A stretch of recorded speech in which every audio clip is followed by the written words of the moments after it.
그날 샹들리에가 쏟아지던 피로 연장에서 제 조카는 말했습니다. 이모, 제 앞길 막지 마세요.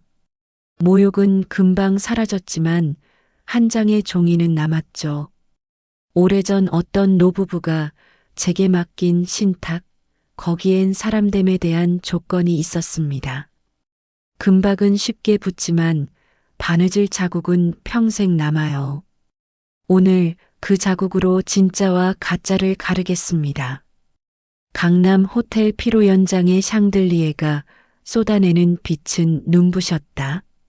한수진은 입구에서 멈춰섰다. 63회를 살면서 이런 곳에 와본 적은 손에 꼽을 만큼 적었다.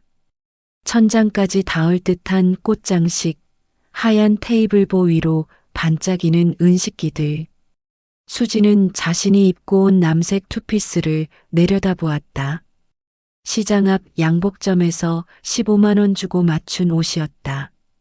깔끔하게 다림질했고 단추도 새 것으로 달았다. 하지만 이곳의 공기는 달랐다. 사람들의 옷에서 풍기는 향수 냄새조차 수진이 아는 것과는 종류가 다른 것 같았다. 수진은 천천히 안으로 들어갔다. 하객들은 삼삼오오 모여 와인잔을 기울이며 대화를 나누고 있었다.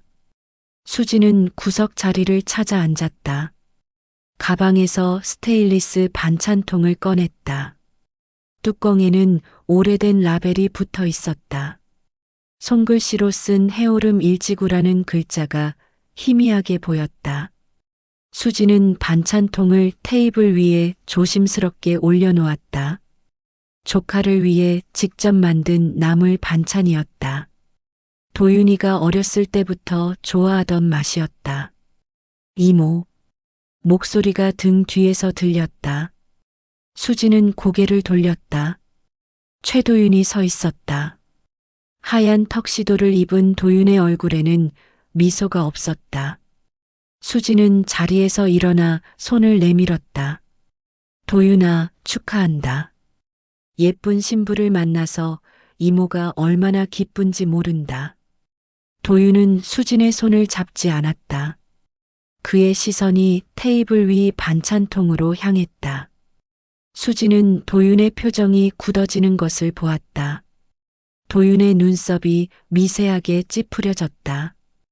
이모, 저기 밖에 웨이팅룸 있잖아요. 거기서 좀 쉬시는 게 어때요? 수지는 도윤의 말을 이해하지 못했다. 조카의 목소리에는 낯선 차가움이 있었다. 수지는 반찬통을 들어 올렸다. 이거 내가 좋아하던 거. 아침 일찍 일어나서 만들었어. 신부님한테도 맛 좀 보여주고 싶었는데. 이모. 도윤의 목소리가 낮아졌다. 주변 하객 몇 명이 이쪽을 쳐다보기 시작했다. 도윤은 한 걸음 앞으로 다가왔다. 수지는 조카의 눈빛에서 본 적 없는 감정을 읽었다. 수치심, 분노, 그리고 거부감. 제발 제 앞길 막지 마세요. 그 말이 수진의 귀에 꽂혔다. 수진은 반찬통을 든 손이 떨리는 것을 느꼈다. 도윤은 수진의 팔을 잡았다. 그의 손에 힘이 들어갔다. 수진은 비틀거렸다. 이모는 왜 이렇게 눈치가 없으세요? 여기가 어디라고 그런 걸 들고 오십니까? 수진은 도윤의 얼굴을 올려다보았다. 34년을 살아온 그 얼굴이었다. 수진이 밤새 간호하고 아플 때 업고 병원에 데려가고 대학 등록금을 마련하려고 새벽 시장에 나가던 그 시간들이 스쳐 지나갔다. 하지만 지금 도윤의 눈에는 그 기억이 없었다. 도윤아. 수진의 목소리는 떨렸다. 하지만 도윤은 수진의 말을 끊었다. 이모, 제가 여기까지 오는데 얼마나 힘들었는지 아세요? 의대 들어가고 전공의 하고 이제 겨우 제자리를 만들었어요.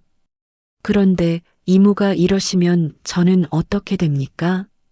하객들의 시선이 모두 이쪽으로 쏠렸다.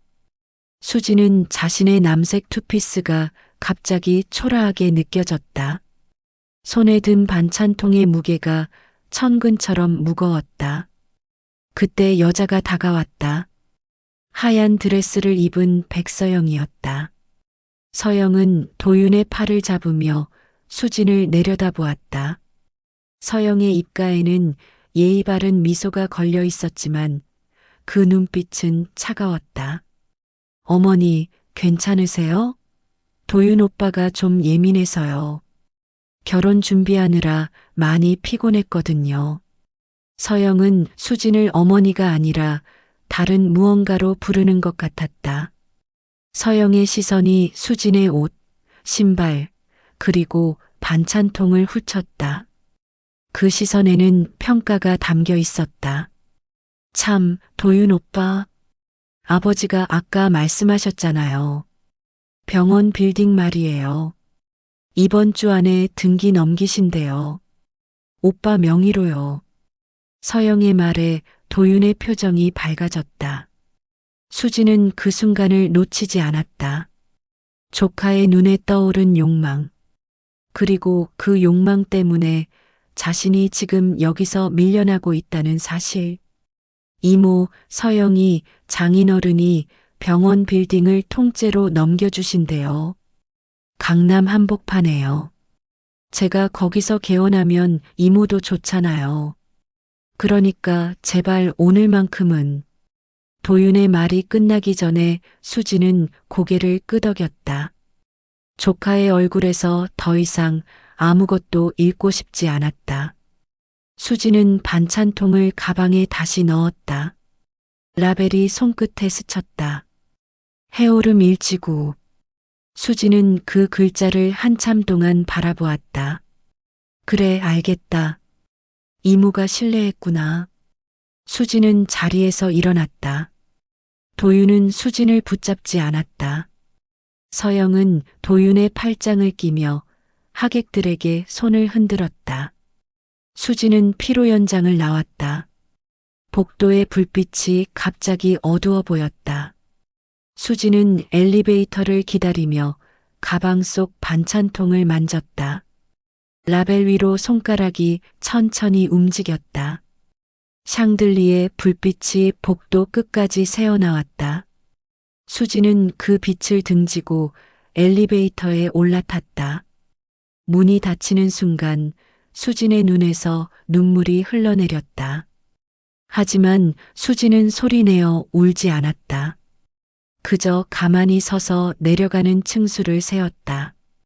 1층, 지하 1층. 엘리베이터가 멈췄을 때 수지는 눈물을 닦았다. 그리고 주차장으로 걸어 나갔다. 차 안에 앉은 수지는 핸들을 잡고 한참을 가만히 있었다. 밤 공기가 차창을 타고 들어왔다. 수지는 가방에서 반찬통을 다시 꺼냈다. 라벨을 천천히 떼어냈다. 그 아래 숨겨진 오래된 글씨가 보였다. 수지는 그 글씨를 읽으며 고개를 끄덕였다. 모욕은 금방 가실 것이었다. 하지만 남은 질문은 사라지지 않을 것이었다. 사람의 값어치가 언제부터 출신으로 매겨졌을까? 수지는 시동을 걸었다. 차가 주차장을 빠져나갔다. 백미러에 비친 호텔 건물이 점점 작아졌다. 반찬 가게에 불이 꺼진 지 1시간쯤 지났을 때였다. 한수지는 뒷방 작은 책상 앞에 앉아 있었다. 형광등 하나만 켜져 있었고 방 안은 고요했다. 수지는 책상 서랍을 열었다. 서랍 안쪽 구석에 낡은 철제 상자가 있었다. 수지는 상자를 꺼내 무릎 위에 올려놓았다. 상자 표면에는 먼지가 앉아 있었다.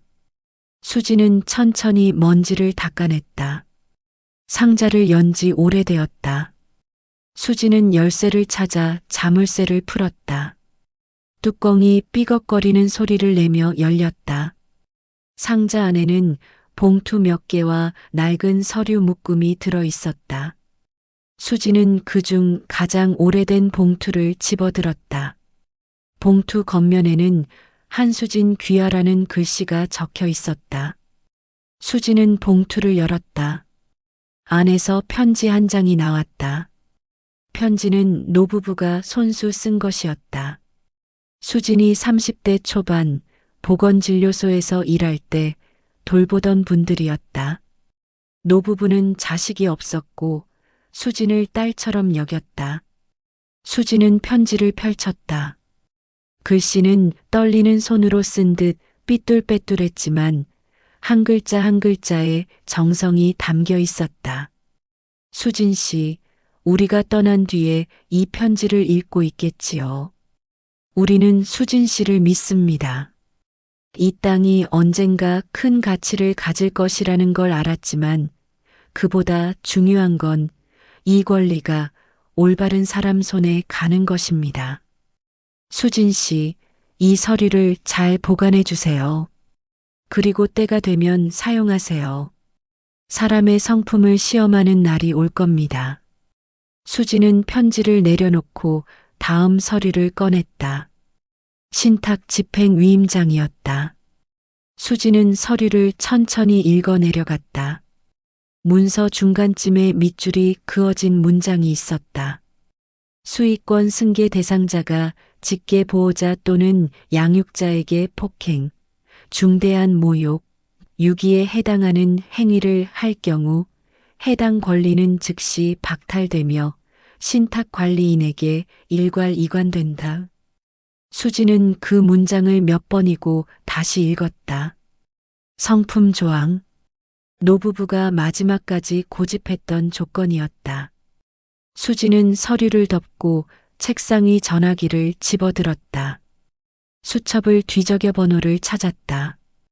박진명 변호사였다. 수지는 번호를 눌렀다. 세 번째 신호음이 지나자 목소리가 들렸다. 여보세요, 수진 씨? 진명 씨, 나예요. 밤늦게 미안해요. 괜찮아요. 무슨 일이세요? 수지는 잠시 말을 멈췄다. 수화기 너머로 박진명의 숨소리가 들렸다. 수지는 천천히 입을 열었다. 진명 씨, 기억하죠? 해오름 지구 신탁권. 성품 조항 말이에요. 네, 기억합니다. 그런데 왜 갑자기요? 수지는 오늘 있었던 일을 짧게 설명했다. 피로 연장, 도윤의 말, 그리고 밀쳐진 순간. 박진명은 말없이 들었다. 수진의 이야기가 끝나자 박진명이 한숨을 쉬었다. 수진 씨, 그거 심각한 문제예요. 폭행과 모욕. 증인도 있고요. 성품 조항 발동 요건에 해당합니다. 그럼 어떻게 되나요? 재개발 지구 지분과 수익권, 전부 수진 씨 명의로 넘어와요. 신탁 문서상 수진 씨가 관리인이니까요. 법적으로 문제 없습니다. 수지는 책상 위에 펼쳐진 서류를 내려다보았다. 해오름 일지구. 그곳은 지금 재개발이 한창이었다. 신문에서 본 기사가 떠올랐다. 수지는 고개를 끄덕였다. 진명 씨, 절차 진행해 주세요. 빠르게요. 알겠습니다. 내일 아침에 서류 준비하겠습니다. 그리고 수진 씨, 괜찮으세요? 수지는 대답하지 않았다. 괜찮은지 아닌지 스스로도 알 수 없었다. 다만 지금 해야 할 일이 무엇인지는 분명했다. 수지는 전화를 끊었다. 수지는 상자 안을 다시 뒤적였다. 서랍 깊숙한 곳에서 작은 바늘통이 나왔다. 은빛 금속통이었다. 수지는 바늘통을 손바닥 위에 올려놓았다. 통 표면에는 작은 꽃무늬가 새겨져 있었다. 수지는 바늘통 뚜껑을 열었다. 안에는 바늘 몇 개와 실타래가 들어 있었다. 수지는 바늘 하나를 집어들었다. 바늘 끝이 형광등 불빛에 반짝였다. 수지는 이 바늘로 도윤의 옷을 몇 번이고 기웠다.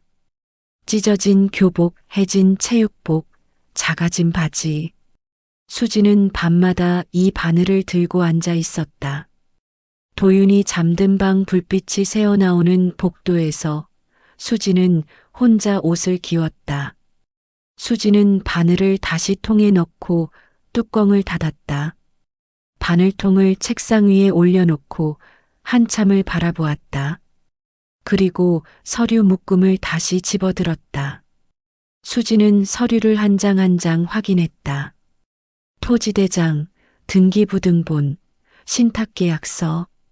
모든 서류가 완벽하게 보관되어 있었다.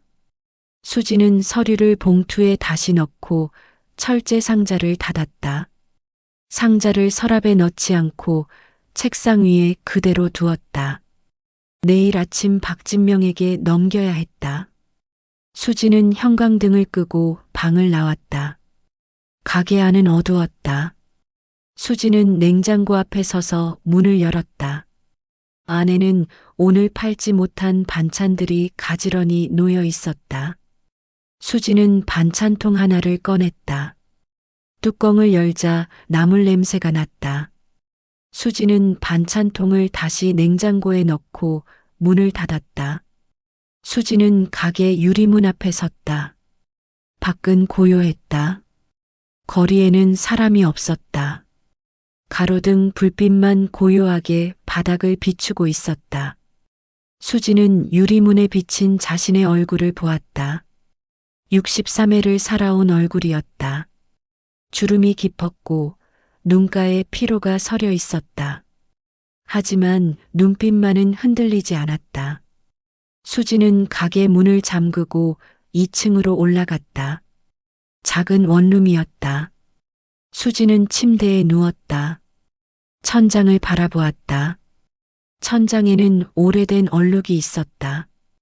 수지는 그 얼룩을 세어보았다. 하나, 둘, 셋. 수진의 눈이 천천히 감겼다. 하지만 잠은 오지 않았다. 수지는 눈을 뜨고 다시 천장을 바라보았다. 밤이 깊어갔다. 박진명은 사무실 책상 위에 파일 하나를 펼쳐 놓았다. 한수진은 그 맞은편에 앉아 있었다. 박진명은 파일에서 사진 몇 장을 꺼내 수진 앞으로 밀었다. 수진 씨, 이거 보세요. 정혜원 탐정이 보내온 자료입니다. 수진은 사진을 집어들었다. 첫 번째 사진은 청담동 어느 건물 앞이었다. 고급스러운 대리석 외관과 유리문이 보였다. 두 번째 사진은 그 건물 내부였다. 넓은 거실, 가죽 소파, 벽에 걸린 그림들. 수지는 사진을 내려놓았다. 이게 뭔가요? 박진명이 다른 사진을 꺼냈다. 같은 거실이었지만 이번에는 다른 사람들이 찍혀 있었다. 수진이 알아볼 수 없는 얼굴들이었다. 이 집이요, 실제로는 스튜디오입니다. 청담동에 있는 촬영용 세트장이에요. 한 달에 여러 번 대여되는데 매번 다른 사람들이 같은 배경으로 사진을 찍어요. 수지는 사진을 다시 들여다보았다. 소파 옆 테이블 위에 놓인 꽃병이 눈에 띄었다. 수지는 다른 사진 속 같은 위치에서 똑같은 꽃병을 발견했다. 서영 씨 부모님도 여기서 사진을 찍었어요. 작년 가을이었습니다. 박진명이 또 다른 사진을 꺼냈다. 백서영의 아버지와 어머니로 보이는 사람들이었다. 두 사람은 같은 소파에 앉아 와인잔을 들고 있었다. 배경은 똑같았다. 수지는 사진을 테이블 위에 놓았다. 그럼 이 사람들이 거짓말을 한 건가요? 네. 정 탐정이 명함 주소도 추적했어요. 여기 보세요. 박진명은 노트북을 돌려 수진에게 보여주었다. 화면에는 서울 강남구 어느 빌딩 사진이 떠 있었다. 박진명이 화면을 확대했다. 건물 입구 안내판이 보였다. 15층, 16층, 17층. 각 층마다 여러 회사 이름이 적혀 있었다. 명함에 적힌 주소가 15층이에요. 그런데 호실 번호가 없어요. 정 탐정이 직접 가봤는데요. 15층은 공유 오피스예요. 한 달 단위로 빌리는 곳이죠. 수지는 화면을 가만히 들여다보았다. 박진명이 다음 사진으로 넘겼다. 이번에는 건물 복도 사진이었다. 유리문 너머로 작은 책상 몇 개가 보였다. 벽에는 회사 이름이 적힌 플라스틱 간판이 붙어 있었다. 저 간판이요, 자석식이에요. 붙였다 뺐다 할 수 있어요. 정 탐정이 일주일 뒤에 다시 갔더니 간판이 바뀌어 있었대요. 수지는 고개를 끄덕였다. 박진명은 파일을 덮고 수진을 바라보았다. 수진 씨, 이 사람들은 전문적으로 이런 일을 해요. 혼맥 사기라고 부르죠. 집안 배경을 꾸며서 결혼을 미끼로 돈을 뜯어내는 겁니다. 수지는 가만히 앉아 있었다. 박진명의 말이 귀에 들어왔지만 수지는 다른 생각을 하고 있었다. 도윤의 얼굴이 떠올랐다. 피로 연장에서 반짝이던 도윤의 눈빛. 그 눈빛 속에 있던 욕망. 수지는 입술을 깨물었다. 도윤이는 알까요? 저 사람들이 가짜라는 걸요. 박진명은 고개를 저었다. 모를 겁니다. 아니, 알고 싶어 하지 않을 거예요. 병원 빌딩이라는 미끼가 너무 크니까요. 수지는 자리에서 일어났다. 창문으로 다가가 밖을 내려다보았다. 거리에는 사람들이 바쁘게 오가고 있었다. 수지는 유리창에 이마를 기댔다. 차가운 느낌이 전해졌다. 진명 씨, 도윤이한테 이 사실을 알려줘야 할까요? 박진명은 잠시 생각하다가 대답했다. 지금은 아니에요. 도윤 씨가 계약서에 사인하기 전에 막아야 합니다. 그게 먼저예요. 수지는 고개를 끄덕이고 자리로 돌아왔다. 박진명은 다시 파일을 펼쳤다. 마지막 서류 한 장을 꺼내 수진에게 건넸다. 이게 뭐예요? 법인 등기 부등본이요. 서영 씨 아버지가 대표로 되어 있다는 회사 말이에요. 여기 보세요. 수지는 서류를 읽어 내려갔다. 설립일, 자본금, 대표이사 이름. 모든 정보가 빼곡하게 적혀 있었다. 하지만 수지는 어디가 문제인지 알 수 없었다. 자본금이 500만 원이에요. 그리고 사업자 주소가 아까 그 공유 오피스랑 같아요. 이건 대포법인입니다. 수지는 서류를 테이블 위에 내려놓았다. 박진명이 서류를 다시 집어들었다. 정 탐정이 국세청 자료도 확인했어요. 이 법인 매출 신고가 거의 없어요. 형식상으로만 존재하는 회사죠. 수지는 한참 동안 아무 말도 하지 않았다. 박진명은 파일을 정리하며 수진의 표정을 살폈다. 수진의 얼굴에는 분노도 슬픔도 없었다. 다만 깊은 피로만이 서려 있었다. 수진 씨, 괜찮으세요? 네, 괜찮아요. 수지는 가방에서 수첩을 꺼냈다. 수첩을 펼쳐 메모를 적기 시작했다. 박진명은 수진이 무엇을 쓰는지 궁금했지만 묻지 않았다. 수지는 메모를 마치고 수첩을 덮었다. 진명 씨, 정 탐정님한테 연락해 주세요. 제가 직접 만나고 싶어요. 알겠습니다. 언제가 좋으세요? 내일이요. 가게 문 닫고 나서요. 박진명은 고개를 끄덕이고 전화기를 집어들었다. 수지는 창밖을 다시 바라보았다. 하늘에 구름이 천천히 흘러가고 있었다. 수지는 구름을 따라 시선을 움직였다. 구름은 건물 뒤로 사라졌다. 다음 날 저녁 수지는 반찬 가게 문을 닫고 뒷방으로 들어갔다. 정혜원이 이미 와 있었다. 40대 후반으로 보이는 남자였다. 정혜원은 수진을 보자 자리에서 일어나 인사했다. 처음 뵙겠습니다. 정혜원입니다. 수고하셨어요. 앉으세요. 두 사람은 마주 앉았다.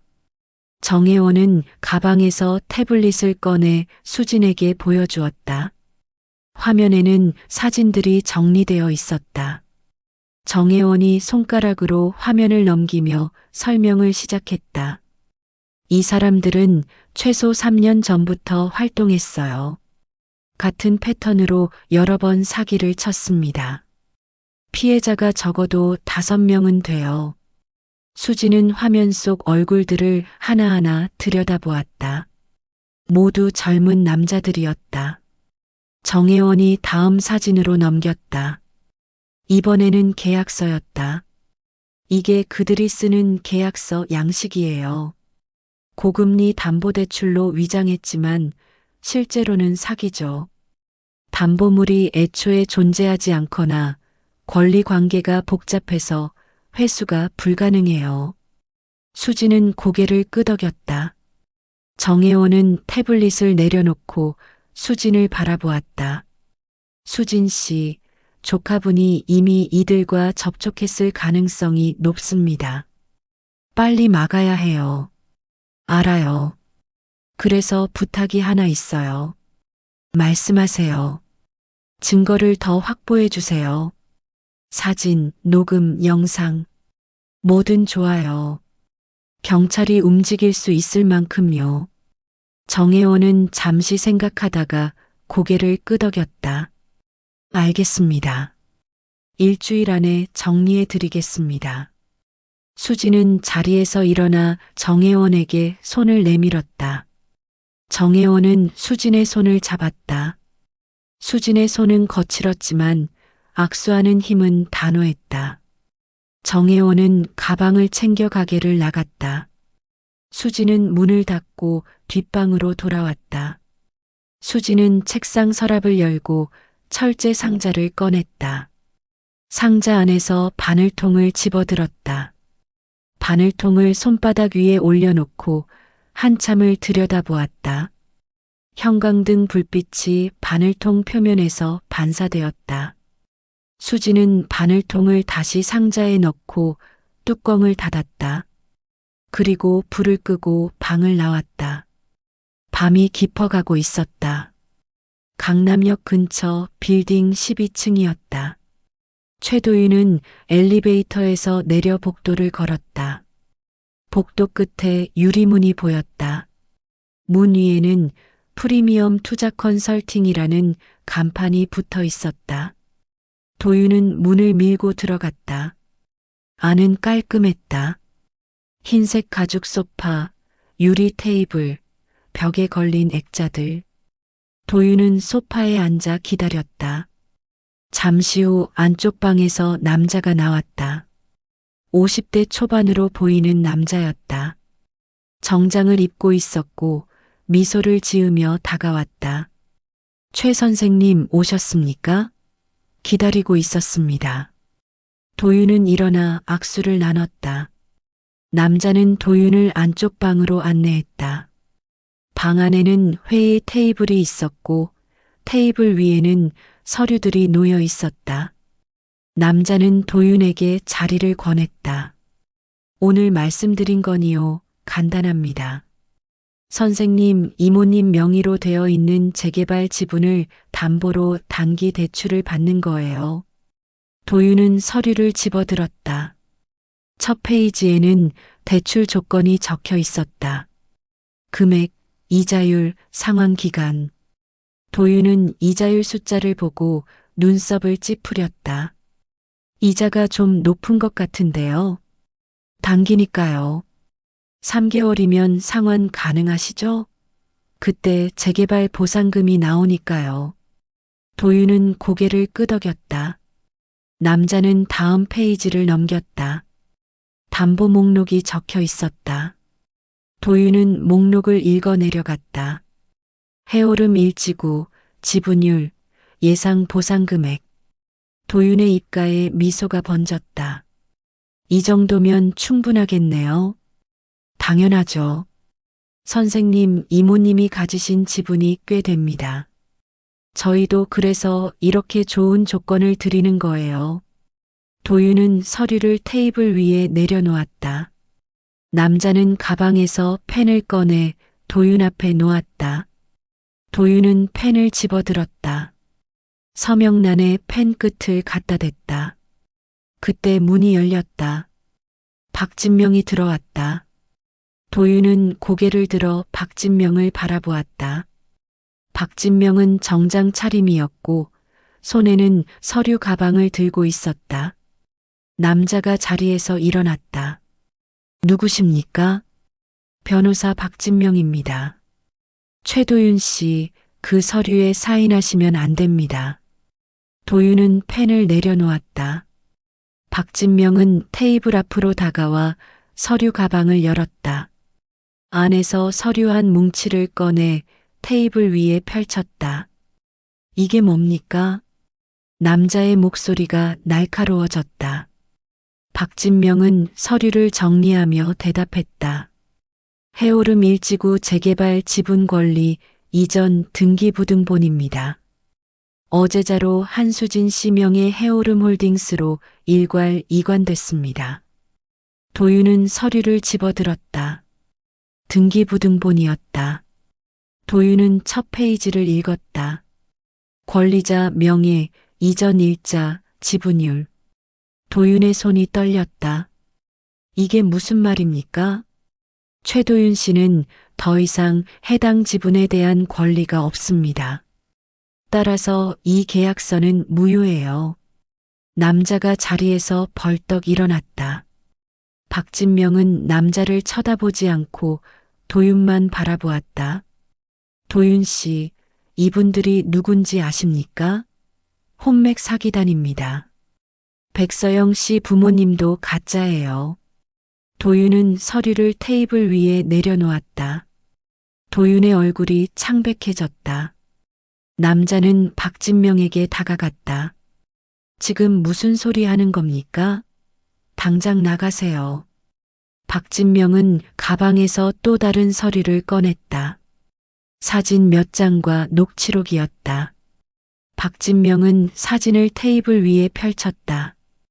이 사무실, 한 달 단위로 빌린 공유 오피스예요. 저 간판도 자석식이고요. 정탐정이 다 확인했습니다. 남자의 얼굴이 굳어졌다. 도윤은 사진을 하나씩 들여다보았다. 청담동 스튜디오, 같은 배경에서 찍힌 여러 사진들. 도윤은 사진 속에서 서영의 부모를 발견했다. 도윤은 사진을 내려놓고 자리에서 일어났다. 이게 정말입니까? 박진명은 고개를 끄덕였다. 도윤은 남자를 바라보았다. 남자는 대답하지 않았다. 도윤은 테이블 위 서류를 집어 찢었다. 종이가 찢어지는 소리가 방 안에 울렸다. 당신들이 날 이용한 겁니까? 남자는 여전히 아무 말도 하지 않았다. 박진명은 가방을 챙기며 도윤에게 말했다. 도윤 씨, 지금 당장 경찰에 신고하세요. 이 사람들은 전문 사기꾼입니다. 도윤은 고개를 끄덕이고 주머니에서 휴대전화를 꺼냈다. 그 순간 남자가 방을 나가려 했다. 박진명이 문을 막아섰다. 어디 가십니까? 경찰 올 때까지 여기 계셔야죠. 남자는 박진명을 밀치려 했지만 박진명은 움직이지 않았다. 도윤은 전화를 걸었다. 신호음이 울렸다. 잠시 후 목소리가 들렸다. 일일이 경찰입니다. 도윤은 상황을 설명하기 시작했다. 박진명은 문 앞에 서서 남자를 감시했다. 남자는 소파에 주저앉았다. 방 안은 고요해졌다. 도윤의 목소리만이 작게 울려 퍼졌다. 15분쯤 지나자 경찰이 도착했다. 2명의 경찰관이 사무실로 들어왔다. 박진명은 서류를 경찰에게 건넸다.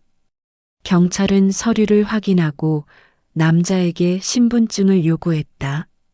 남자는 지갑에서 신분증을 꺼냈다. 경찰은 신분증을 확인하고 무전기에 대고 말했다. 도윤은 창밖을 바라보았다. 거리에는 차들이 천천히 움직이고 있었다. 도윤은 자신의 손을 내려다보았다.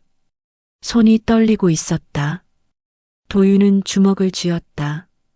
하지만 떨림은 멈추지 않았다. 경찰이 남자를 데리고 나갔다.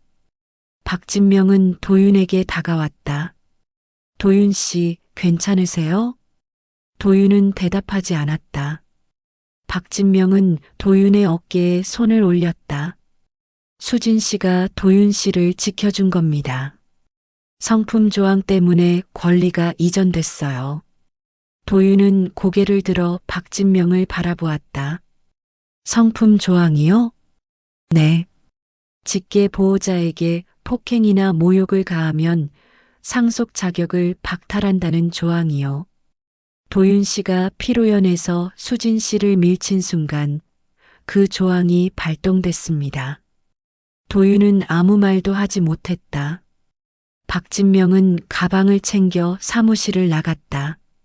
도윤은 혼자 남았다. 도윤은 테이블 위에 흩어진 서류 조각들을 바라보았다. 찢어진 글자들이 바닥에 흩어져 있었다. 도윤은 그 조각들을 한참 동안 바라보았다. 그리고 천천히 사무실을 나왔다. 복도는 고요했다. 도윤의 발소리만이 복도에 울렸다. 경찰서 조사실은 좁았다. 한수진은 플라스틱 의자에 앉아 형사의 질문에 답하고 있었다. 형사는 40대 중반으로 보이는 남자였다. 형사는 수진이 가져온 서류를 하나씩 확인했다. 이게 신탁계약서 원본이군요. 네. 노부부가 돌아가시기 전에 제게 맡기신 겁니다. 형사는 서류를 덮고 수진을 바라보았다. 수진 씨, 조카분이 이모님을 폭행한 건 확실합니까? 네. 피로 연장해서 저를 밀쳤어요. 하객들도 봤습니다. 형사는 고개를 끄덕이고 노트에 메모를 적었다. 수진은 가만히 앉아 형사의 손끝을 바라보았다. 펜 끝이 종이 위를 빠르게 움직였다. 그럼 사기단 쪽은요? 박 변호사님이 제출하신 자료 확인했습니다. 사문서 위조, 사기 미수 혐의가 명확해 보입니다. 정혜원 탐정님이 추가 자료도 준비하셨을 거예요. 형사는 파일을 뒤적여 사진 몇 장을 꺼냈다. 청담동 스튜디오, 공유 오피스, 자석 간판. 형사는 사진을 하나씩 들여다보다가 고개를 끄덕였다. 충분합니다. 이 정도면 입건 가능해요. 수지는 가슴이 조금 가벼워지는 것을 느꼈다. 형사는 서류를 정리하며 수진에게 말했다. 수진 씨, 조카분한테는 어떻게 하실 겁니까? 수진은 잠시 말을 멈췄다. 형사의 질문이 수진의 마음속 깊은 곳을 건드렸다. 수진은 천천히 입을 열었다. 더 이상 제 조카가 아닙니다. 형사는 더 묻지 않았다. 수진은 자리에서 일어나 조사실을 나왔다. 복도를 걸어나가는 동안 수진은 자신의 발소리를 들었다. 규칙적이고 단단한 소리였다. 수진은 경찰서를 나와 버스 정류장으로 걸어갔다. 하늘은 흐렸다. 수진은 정류장 벤치에 앉아 버스를 기다렸다. 옆자리에는 할머니 한 분이 앉아 있었다. 할머니는 장바구니를 무릎 위에 올려놓고 있었다. 수진은 할머니의 장바구니를 흘끗 보았다. 채소 몇 개와 두부 한 모가 들어 있었다. 버스가 왔다. 수지는 버스에 올라 뒷자리에 앉았다. 창밖 풍경이 천천히 지나갔다. 건물, 나무, 사람들. 수지는 창문에 이마를 기대고 눈을 감았다. 버스가 흔들릴 때마다 수진의 몸도 함께 흔들렸다. 반찬 가게에 도착했을 때는 오후 4시였다. 수지는 가게 문을 열고 들어갔다. 가게 안은 조용했다. 냉장고 소리만 낮게 울리고 있었다. 수지는 앞치마를 두르고 냉장고 문을 열었다. 오늘 만들어야 할 반찬 목록을 머릿속으로 정리했다. 저녁 6시쯤 손님이 들어왔다. 중년 여자였다. 수지는 반찬을 담으며 손님과 짧은 대화를 나눴다. 손님은 반찬통을 받아들고 가게를 나갔다. 수지는 카운터를 닦았다. 행주로 카운터를 몇 번이고 닦았다. 카운터 표면이 반짝였다. 밤 9시 수지는 가게 문을 닫았다. 뒷방으로 들어가 책상 앞에 앉았다. 책상 위에는 편지지 한 장이 놓여 있었다. 수지는 펜을 집어들었다. 펜 끝을 종이 위에 갖다 댔다. 그리고 천천히 글씨를 쓰기 시작했다. 도윤에게 오늘로 나는 내 이모 역할을 접는다. 수지는 펜을 멈추고 창밖을 바라보았다. 어둠 속에서 가로등 불빛만이 희미하게 빛나고 있었다. 수지는 다시 편지지를 내려다보았다. 내가 나를 밀쳤을 때 아프지 않았다. 다만 내 눈빛이 낯설었다. 내가 키운 아이의 눈이 아니었다. 나는 내게 의사가 되라고 강요한 적 없다. 다만 사람을 살리는 일을 하면 좋겠다고 생각했을 뿐이다. 하지만 내가 선택한 건 사람이 아니라 자리였다. 수지는 펜을 내려놓고 편지지를 접었다. 봉투에 넣지 않고 서랍에 넣었다. 보내지 않을 편지였다. 수지는 형광등을 끄고 방을 나왔다. 2층 원룸으로 올라가는 계단은 좁았다. 수지는 계단을 천천히 올라갔다. 각 계단마다 삐걱거리는 소리가 났다. 수지는 그 소리를 세었다. 하나, 둘, 셋. 12개의 계단을 모두 올라 문을 열었다. 방 안은 어두웠다. 수지는 불을 켜지 않고 침대에 누웠다. 천장을 바라보았다. 천장에는 작은 얼룩이 있었다. 수지는 그 얼룩을 따라 시선을 움직였다. 얼룩은 나뭇가지처럼 뻗어 있었다. 수지는 눈을 감았다. 도윤이 어렸을 때가 떠올랐다. 6살이던 도윤이 수진의 손을 잡고 시장을 걸었다. 도윤은 생선가게 앞에서 멈춰서서 물고기를 구경했다. 수지는 도윤의 손을 잡고 기다렸다. 도윤이 물고기를 다 보고 나서야 두 사람은 다시 걸었다. 수지는 눈을 떴다. 천장의 얼룩은 여전히 그 자리에 있었다. 수지는 이불을 끌어당겼다. 이불 속은 따뜻했다. 수지는 다시 눈을 감았다. 이번에는 아무 생각도 하지 않으려 했다. 하지만 도윤의 얼굴이 계속 떠올랐다. 수지는 이불로 얼굴을 덮었다. 밤이 깊어갔다. 며칠 후 박진명에게서 전화가 왔다. 사기단이 정식으로 입건됐다는 소식이었다. 백서영과 그 부모, 그리고 투자 컨설팅 사무실의 남자까지. 수지는 전화를 끊고 가만히 서 있었다. 가게 안은 조용했다. 냉장고 소리만 낮게 울렸다. 수지는 책상 서랍을 열고 철제 상자를 꺼냈다. 상자 안에서 반찬통 라벨을 집어들었다. 해오름 일지구. 수지는 라벨을 책상 위에 펼쳐 놓았다. 라벨 위로 손가락을 천천히 움직였다. 해오름. 해가 뜨는 자리. 수진은 그 이름을 정할 때를 기억했다. 노부부가 수진에게 말했다. 우리 땅 이름이 해오름이에요. 해가 제일 먼저 뜨는 자리라서요. 수진은 그때 고개를 끄덕였다. 그리고 지금 그 이름이 수진의 회사 이름이 되었다. 해오름 홀딩스. 박진명이 제안한 이름이었다. 수진은 처음에는 거절하려 했다. 하지만 박진명이 말했다. 수진 씨, 이름은 의미가 있어야 해요. 해오름이라는 이름에는 새로운 시작이 담겨 있잖아요. 수진은 그 말에 동의했다. 수진은 라벨을 다시 상자에 넣고 뚜껑을 닫았다. 상자를 서랍에 넣고 자리에서 일어났다. 창밖을 바라보았다. 저녁 해가 지고 있었다. 하늘은 주황빛으로 물들어 있었다. 수진은 그 빛을 한참 바라보았다. 해가 완전히 지고 나서야 수진은 창문을 닫았다. 6달이 지났다. 겨울이 왔다. 최도윤은 건설 현장 컨테이너 안에 앉아 있었다. 손에는 커피 캔이 들려 있었다.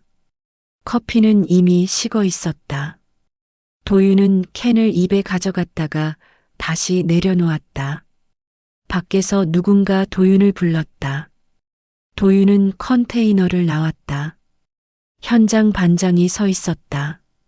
반장은 도윤에게 자재 옮기는 일을 지시했다. 도윤은 고개를 끄덕이고 장갑을 꼈다. 손이 시렸다. 철근을 옮기는 일이었다. 도윤은 철근 한쪽 끝을 잡았다. 다른 인부가 반대편을 잡았다. 두 사람은 철근을 들어 올렸다. 무거웠다. 도윤의 허리가 휘었다. 하지만 도윤은 계속 걸었다. 철근을 지정된 자리에 내려놓고 나서야 도윤은 허리를 폈다. 점심시간이 되었다. 인부들은 컨테이너로 모여들었다. 도윤은 구석자리에 앉아 도시락을 꺼냈다. 편의점에서 산 도시락이었다. 도윤은 뚜껑을 열고 젓가락을 집어들었다. 밥을 한 입 떠서 입에 넣었다. 밥은 차가웠다. 옆자리 인부가 말을 걸었다. 형, 원래 뭐 하던 사람이에요? 도윤은 대답하지 않았다. 인부는 더 묻지 않고 자기 도시락을 먹었다. 도윤은 밥을 다 먹고 도시락통을 닫았다. 컨테이너를 나와 화장실로 갔다. 거울 앞에 섰다. 거울 속 얼굴은 낯설었다. 수염이 자라 있었고 눈 밑에는 다크서클이 있었다. 도윤은 수도꼭지를 틀고 얼굴에 물을 끼얹었다. 차가운 물이 얼굴을 적셨다. 오후 작업이 시작되었다. 도윤은 시멘트 포대를 옮겼다. 포대 하나가 20kg이었다. 도윤은 포대를 어깨에 메고 계단을 올라갔다. 3층까지 올라가야 했다. 도윤은 한 계단 한 계단 올라갔다. 숨이 찼다. 하지만 멈출 수 없었다. 3층에 도착해서 포대를 내려놓았다. 도윤은 무릎을 짚고 숨을 골랐다. 반장이 다가와 다음 포대를 가리켰다. 도윤은 고개를 끄덕이고 다시 1층으로 내려갔다. 그렇게 오후 내내 계단을 오르락 내리락 했다. 해가 지고 작업이 끝났다. 인부들은 하나둘 현장을 떠났다. 도윤은 컨테이너에서 옷을 갈아입었다. 작업복을 벗고 점퍼를 걸쳤다. 가방을 메고 현장을 나왔다. 버스 정류장까지 걸어갔다. 발이 무겁게 느껴졌다. 도윤은 정류장 벤치에 앉아 버스를 기다렸다. 추웠다. 도윤은 손을 호주머니에 넣었다. 버스가 왔다. 도윤은 버스에 올라 뒷자리에 앉았다. 창밖으로 건물들이 지나갔다. 도윤은 창문에 비친 자신의 얼굴을 보았다. 반투명한 얼굴이었다. 도윤은 시선을 돌렸다. 버스가 강남역 근처를 지나갔다. 예전에 자주 가던 카페가 보였다. 도윤은 그 카페를 지나치는 버스 안에서 고개를 돌렸다. 고시원에 도착한 건 밤 8시였다. 도윤은 좁은 방문을 열고 들어갔다. 방은 3평도 안 되었다. 책상, 침대, 옷장. 그게 전부였다. 도윤은 가방을 내려놓고 침대에 누웠다. 천장을 바라보았다. 천장에는 형광등이 하나 붙어 있었다. 형광등이 깜빡거렸다. 도윤은 눈을 감았다. 피로가 몰려왔다. 하지만 잠은 오지 않았다. 도윤은 눈을 뜨고 다시 천장을 바라보았다. 형광등은 여전히 깜빡거렸다. 며칠 후였다. 도윤은 현장에서 작업을 마치고 나오는 길이었다. 길 건너편에 큰 건물이 보였다. 건물 앞에는 현수막이 걸려 있었다. 해오름 홀딩스 신사옥 기공식. 도윤은 걸음을 멈췄다. 해오름. 그 이름이 익숙했다. 도윤은 현수막을 바라보았다. 사람들이 건물 앞에 모여 있었다. 양복을 입은 사람들이었다. 도윤은 그중 한 사람을 알아보았다. 한수진이었다. 수진은 검은색 정장을 입고 있었다. 머리를 단정하게 묶었고 목에는 작은 펜던트를 하고 있었다. 수진은 사람들과 악수를 나누고 있었다. 웃고 있었다. 도윤은 그 모습을 멀리서 바라보았다. 수진이 고개를 돌렸다. 도윤과 시선이 마주쳤다. 수진의 미소가 사라졌다. 두 사람은 길 건너편에서 서로를 바라보았다. 시간이 멈춘 것 같았다. 수진은 먼저 시선을 돌렸다. 옆 사람과 다시 대화를 시작했다. 도윤은 그 자리에 서 있었다. 수진의 목에 걸린 펜던트가 햇빛에 반짝였다. 도윤은 그 펜던트를 보았다. 바늘통이었다. 은빛 바늘통 펜던트. 도윤은 그 바늘통을 기억했다. 어렸을 때 수진이 늘 가지고 다니던 것이었다. 수진은 그 바늘통으로 도윤의 옷을 기웠다. 찢어진 곳, 해진 곳. 수진은 밤마다 앉아서 바늘질을 했다. 도윤은 그 모습을 복도에서 지켜보곤 했다. 도윤은 고개를 돌렸다. 더 이상 건물 쪽을 보지 않았다. 걸음을 옮겼다. 발이 무겁게 느껴졌다. 도윤은 정류장까지 걸어갔다. 버스를 기다리는 동안 도윤은 손을 내려다보았다. 손에는 굳은 살이 박혀 있었다. 도윤은 손을 주먹 쥐었다. 그리고 버스에 올랐다. 버스 안에서 도윤은 창밖을 바라보았다. 건물이 멀어졌다. 현수막도 작아졌다. 도윤은 눈을 감았다. 어둠 속에서 바늘통이 떠올랐다. 햇빛에 반짝이던 은빛 바늘통. 도윤은 눈을 떴다. 버스는 계속 달렸다. 고시원으로 돌아온 도윤은 침대에 누웠다. 손을 들어 올려 천장을 향했다. 손바닥에는 흙이 묻어 있었다. 도윤은 손을 내렸다. 그리고 옆으로 몸을 돌렸다. 벽을 바라보았다. 벽에는 아무것도 없었다. 도윤은 벽을 한참 바라보다가 눈을 감았다. 잠이 들었다. 한수진은 사무실 책상 앞에 앉아 있었다. 책상 위에는 서류 몇 장이 펼쳐져 있었다. 재단 설립 계획서였다. 수진은 서류를 한 장 한 장 읽어 내려갔다. 박진명이 작성한 문서였다. 바늘재단, 목적 수선 및 봉제 기술 장악, 저소득층 아동 돌봄 지원. 수진은 그 문장을 몇 번이고 읽었다. 바늘재단. 수진이 평생 손에서 놓지 않았던 것. 바늘과 실. 그것으로 옷을 기우고 사람을 돌보고 삶을 이어왔다. 이제 그 이름이 재단이 되었다. 박진명이 사무실로 들어왔다. 손에는 서류 가방을 들고 있었다. 수진 씨, 서류 검토 다 하셨어요? 네. 좋아요. 이대로 진행하세요. 박진명은 고개를 끄덕이고 수진 맞은편에 앉았다. 가방에서 또 다른 서류를 꺼냈다. 재개발 보상금 첫 번째 지급이 다음 주에 나옵니다. 금액이 상당해요. 이걸로 재단 운영 자금을 충분히 마련할 수 있어요. 수지는 서류를 받아들었다. 숫자를 확인했다. 수지는 숫자를 보면서도 실감이 나지 않았다. 평생 시장에서 반찬을 팔며 모은 돈보다 훨씬 큰 금액이었다. 진명 씨, 이 돈으로 제가 하고 싶은 게 있어요. 말씀하세요. 지역 아이들한테 기술을 가르치고 싶어요. 수선, 봉제, 손으로 하는 일이요. 그리고 돌봄이 필요한 아이들을 지원하고 싶어요. 박진명은 수첩을 꺼내 메모를 적기 시작했다. 수지는 계속 말을 이었다. 돈을 주는 게 아니라 기회를 주고 싶어요. 기술을 배우면 평생 먹고 살 수 있잖아요. 저도 그렇게 살았으니까요.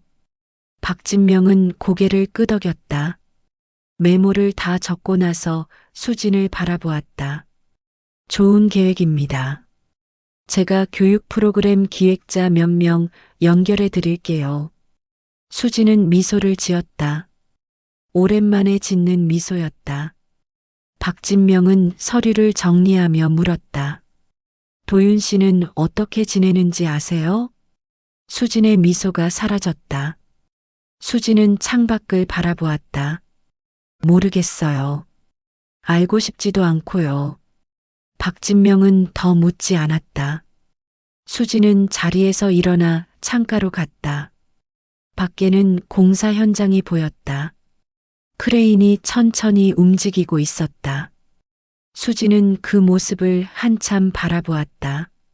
진명 씨, 제가 도윤이를 키울 때 했던 실수가 뭔지 알아요?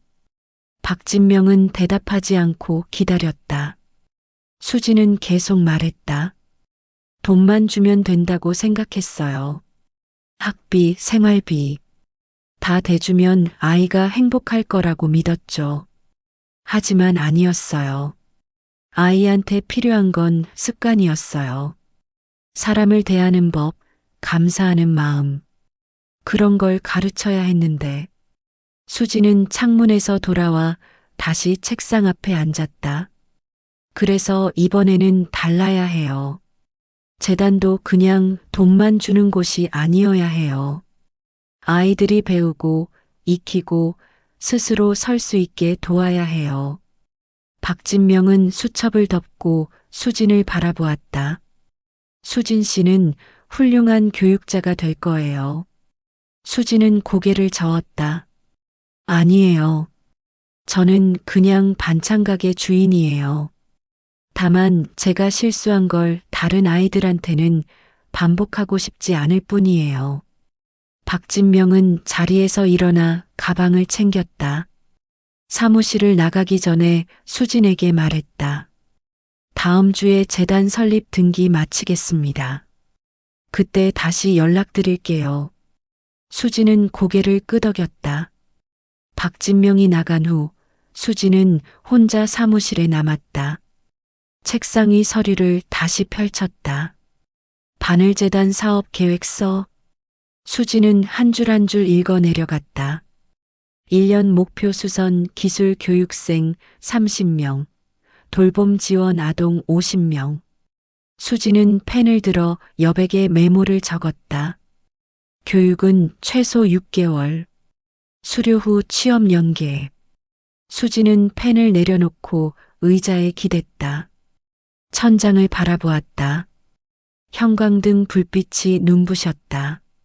한 달 후 바늘재단 사무실이 문을 열었다. 작은 건물 1층이었다. 수지는 아침 일찍 사무실에 도착했다. 문 앞에는 간판이 새로 붙어 있었다. 바늘재단 무료수선소 겸 교육센터. 수지는 간판을 올려다보았다.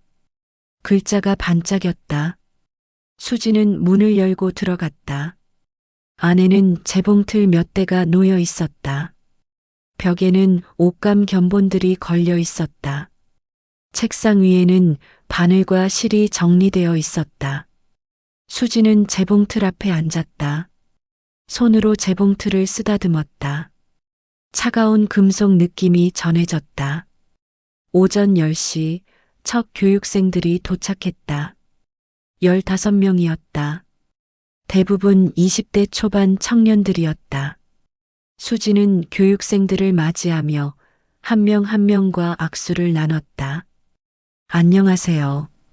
저는 한수진입니다.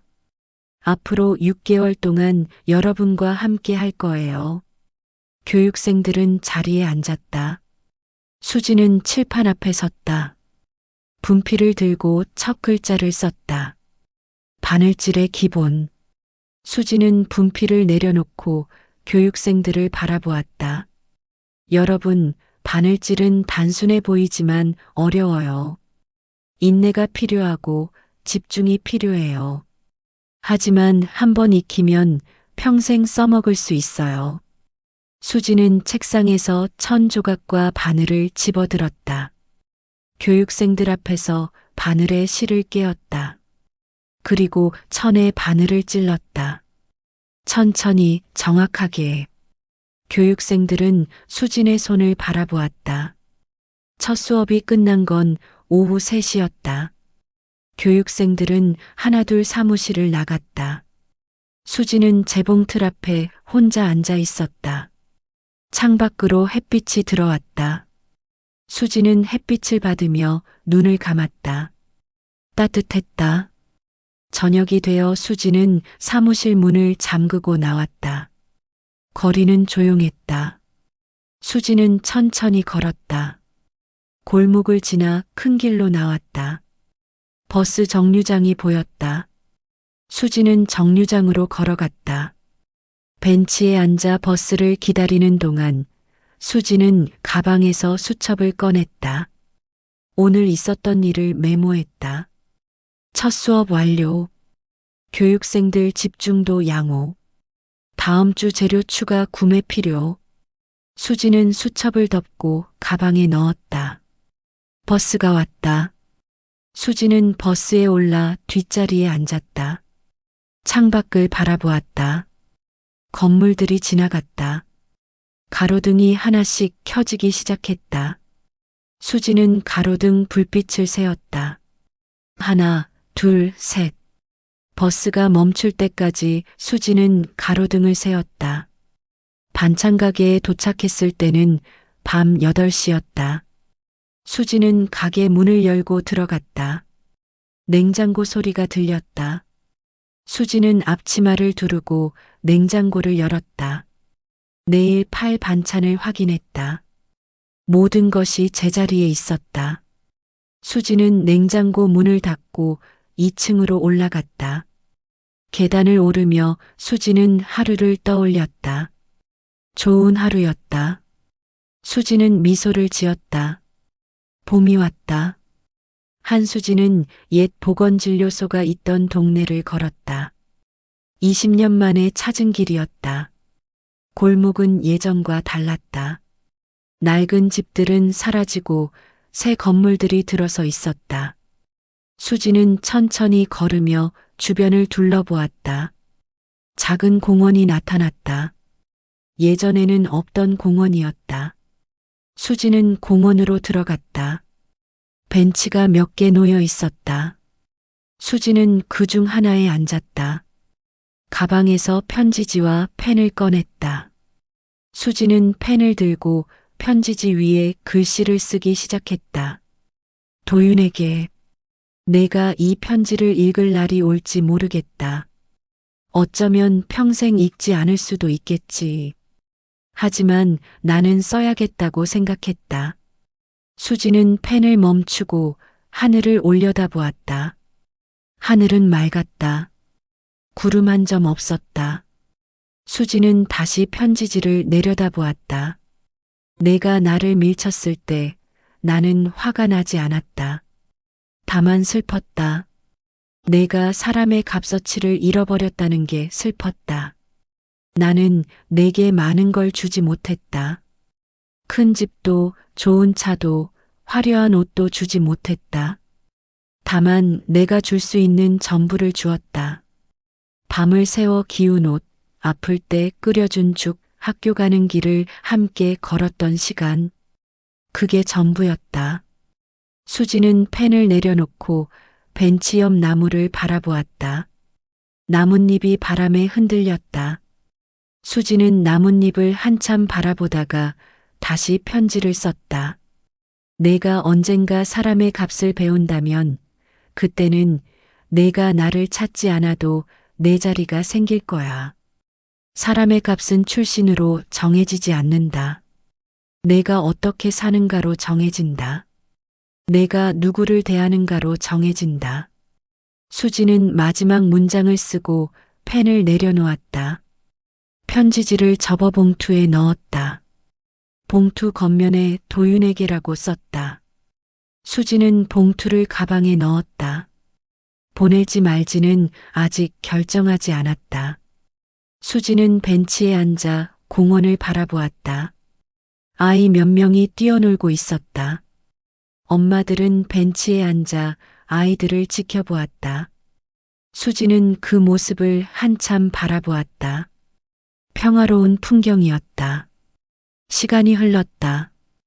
해가 기울기 시작했다. 수지는 자리에서 일어났다. 가방을 메고 공원을 나왔다. 골목을 지나 큰 길로 나왔다. 버스 정류장으로 걸어갔다. 버스를 기다리는 동안 수지는 휴대전화를 꺼냈다. 박진명에게서 온 메시지가 있었다. 재단 이번 달 보고서 확인하셨어요? 교육생 수료율 90%입니다. 취업 연계도 잘 되고 있어요. 수지는 메시지를 읽고 미소를 지었다. 답장을 보냈다. 고맙습니다. 다음 주에 뵙겠습니다. 버스가 왔다. 수지는 버스에 올라 창가 자리에 앉았다. 버스가 출발했다. 창밖으로 거리가 지나갔다. 수지는 창밖을 바라보며 지난 1년을 떠올렸다. 피로 연장의 샹들리에, 철제 상자 속 서류, 사기단과의 대결, 도윤과의 마주침, 그리고 바늘재단. 수지는 목에 걸린 펜던트를 만졌다. 바늘통 펜던트였다. 수지는 펜던트를 손바닥 위에 올려놓고 들여다보았다. 작은 꽃무늬가 새겨진 은빛 통이었다. 수지는 펜던트를 다시 옷 안으로 넣었다. 버스는 시내를 벗어나 외곽으로 향했다. 건물이 줄어들고 하늘이 넓어졌다. 수지는 하늘을 바라보았다. 노을이 지고 있었다. 주황빛과 분홍빛이 하늘을 물들였다. 수지는 그 빛을 한참 바라보았다. 버스에서 내린 수지는 반찬 가게로 걸어갔다. 가게는 어두웠다. 수지는 문을 열고 불을 켰다. 형광등이 깜빡이다가 켜졌다. 수지는 앞치마를 두르고 냉장고를 열었다. 내일 팔 반찬을 준비해야 했다. 수지는 도마 위에 물을 올려놓고 칼을 집어들었다. 물을 썰기 시작했다. 칼이 도마를 두드리는 소리가 규칙적으로 울렸다. 수지는 물을 다 썰고 냄비에 물을 올렸다. 물이 끓기를 기다리는 동안 수지는 창밖을 바라보았다. 밤이었다. 거리는 고요했다. 가로등만이 고요하게 빛나고 있었다. 수지는 그 불빛을 바라보며 생각했다. 사람의 값어치. 수지는 평생 그 질문과 함께 살아왔다. 그리고 지금 수지는 답을 알고 있었다. 사람의 값어치는 가진 것으로 정해지지 않는다. 누구를 대하는가, 어떻게 사는가로 정해진다. 수지는 그렇게 살아왔다. 그리고 앞으로도 그렇게 살 것이었다. 물이 끓기 시작했다. 수지는 물을 냄비에 넣었다. 김이 올라왔다. 수지는 국자로 물을 저었다. 냄비 속 무가 천천히 익어갔다. 반찬을 다 만든 건 밤 11시였다. 수지는 반찬통에 반찬을 담아 냉장고에 넣었다. 냉장고 문을 닫고 앞치마를 벗었다. 손을 씻고 뒷방으로 갔다. 책상 위에는 편지 봉투가 놓여 있었다. 도윤에게 쓴 편지였다. 수지는 봉투를 집어들었다. 한참을 들여다보다가 서랍을 열고 봉투를 넣었다. 언젠가 보낼 날이 올지도 모르지만 지금은 아니었다. 수지는 불을 끄고 2층으로 올라갔다. 계단을 오르며 수지는 하루를 정리했다. 공원 벤치, 편지, 반찬 만들기. 평범한 하루였다. 하지만 수진에게는 의미 있는 하루였다. 원룸에 도착한 수지는 침대에 누웠다. 천장을 바라보았다. 천장의 얼룩은 여전히 그 자리에 있었다. 수지는 얼룩을 바라보며 눈을 감았다. 피로가 밀려왔다. 잠들기 전 수지는 내일 할 일을 머릿속으로 정리했다. 새벽 시장 가기, 반찬 만들기, 바늘재단 방문. 수지는 하나하나 세어나갔다. 그리고 잠이 들었다. 새벽이었다. 시장 골목에 불이 하나둘 켜지기 시작했다. 한수지는 장바구니를 들고 시장을 걸었다. 채소 가게 앞에 멈춰서서 물을 골랐다. 생선 가게에서는 고등어를 샀다. 수지는 가게를 돌며 장을 보았다. 시장을 나온 수지는 반찬 가게로 돌아왔다. 가게 문을 열고 장바구니를 내려놓았다. 앞치마를 두르고 일을 시작했다. 물을 썰고 생선을 손질하고 냄비에 물을 올렸다. 아침 해가 떠올랐다. 햇빛이 가게 유리창을 통해 들어왔다. 수지는 햇빛을 받으며 반찬을 만들었다. 칼질 소리, 냄비 끓는 소리, 수진의 숨소리. 모든 소리가 조화롭게 어우러졌다. 오전 9시 첫 손님이 들어왔다. 수지는 미소를 지으며 손님을 맞았다. 어서 오세요. 손님은 반찬을 고르기 시작했다. 수지는 손님이 고른 반찬을 정성스럽게 담았다. 반찬통 뚜껑을 덮고 손님에게 건넸다. 손님은 반찬통을 받아들고 가게를 나갔다. 수지는 카운터를 닦았다. 행주로 카운터를 몇 번이고 닦았다. 카운터가 반짝였다. 수지는 행주를 내려놓고 창밖을 바라보았다. 거리에는 사람들이 오가고 있었다. 아침 출근길이었다. 사람들은 바쁘게 걸었다. 수지는 그 모습을 바라보며 생각했다. 저 사람들도 각자의 이야기가 있겠지. 각자의 삶이 있겠지. 수지는 시선을 돌려 가게 안을 둘러보았다. 냉장고, 카운터, 반찬통들. 수진이 평생 지켜온 것들이었다. 화려하지 않았지만 수진에게는 의미가 있었다. 오후가 되었다. 수지는 가게 문을 잠그고 바늘재단으로 향했다. 버스를 타고 20분쯤 갔다. 재단 건물 앞에서 내렸다. 건물 앞 간판이 햇빛에 반짝였다. 바늘재단 무료수선소. 수지는 건물 안으로 들어갔다. 교육생 몇 명이 재봉틀 앞에 앉아 작업을 하고 있었다. 수지는 조용히 다가가 교육생들의 작업을 지켜보았다. 교육생들은 집중해서 바늘을 움직였다. 한 교육생이 수진을 보고 인사했다.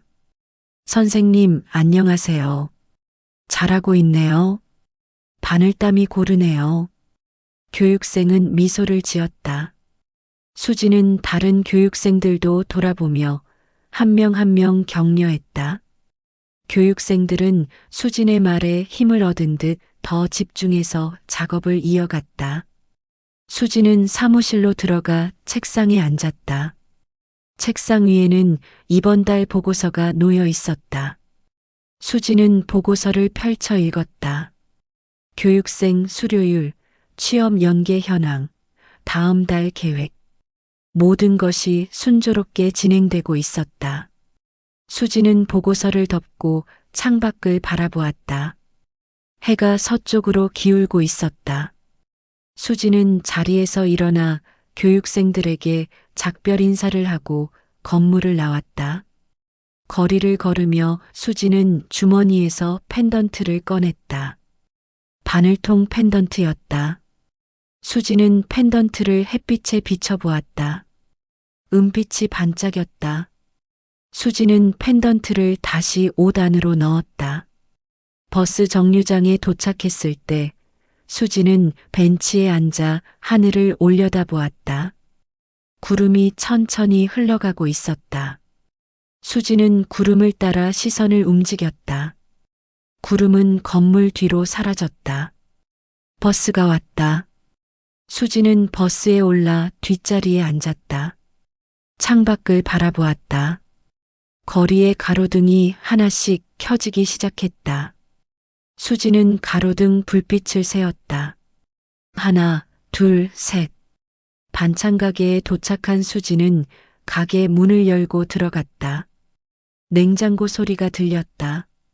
익숙한 소리였다. 수지는 앞치마를 두르고 내일 팔 반찬을 확인했다. 모든 것이 제자리에 있었다.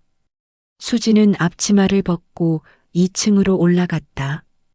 침대에 누워 천장을 바라보았다.